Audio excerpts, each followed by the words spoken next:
300 rokmi stál niekoľko metrov vysoký vlastne múr druhého predhradia, ktorý zmizol ako prvý. Už v polovici 19. storočia časť hradieb zmizla na prístupovú cestu z Topolčianov na Skýcov.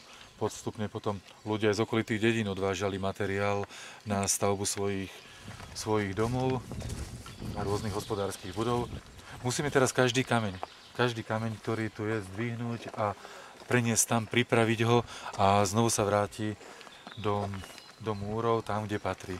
Čiže postupne snažíme sa aj hrad vyčisťovať, zároveň aby bol naozaj pekný a zároveň aby ten hrad sa stabilizoval. Tie múry, ktoré sú ohrozené, tak musíme ich zachrániť.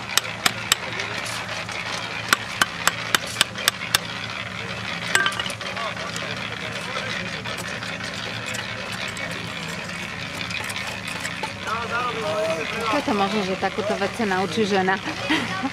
Keď má dobrých učiteľov, tak sa to dá. Čo k tomu treba vedieť? Vysvetlite. No, najskôr si treba ten múr začistiť. To znamená odstrániť to, čo tam nemá byť. Takéto kamienky a pouvoľňované častice.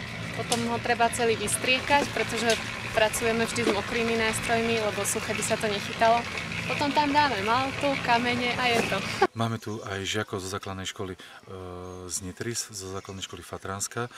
Sú to moji žiaci dejepisu a zemepisu, ktorých učím, ale máme tu aj už stredoškolákov, ktorých som učil ešte na základnej škole v Janikovciach. Ako sa vám podarilo takto decka pritiahnuť?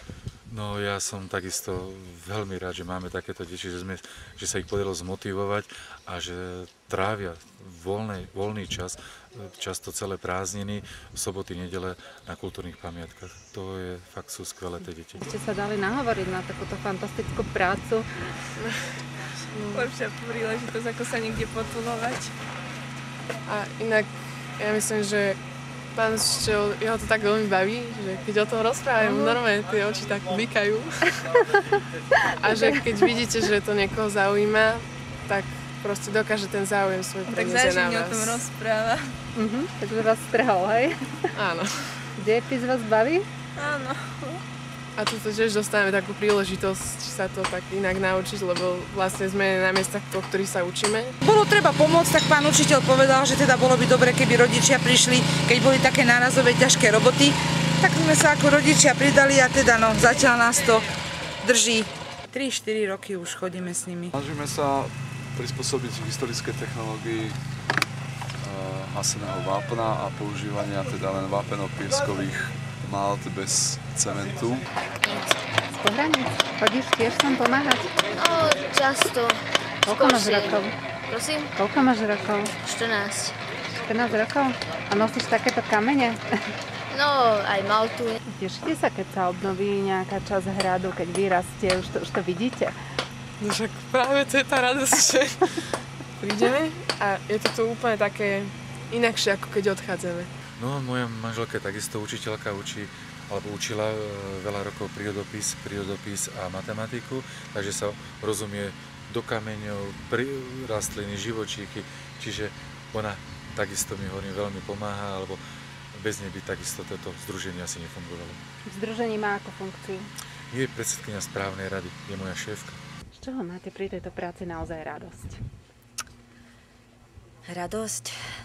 Tak v prvom rade je to relax, že ste v voľnej prírode, že sa môžete nadýchať čerstvého vzduchu, že môžete vychutnávať ten voľný pohyb. A v druhom rade je to, že tie deti sa mi komunikujú a majú pocit niečoho neobvyklého. To znamená, že máme spoločný zážitok, ktorý nás spája, ktorý nás spolu fascinuje a ktorý dokáže vytvoriť prvky nejakej takej zodpovednosti do budúcna. Takže naozaj máme z toho radosť, že zostáva v nich niečo z nás, o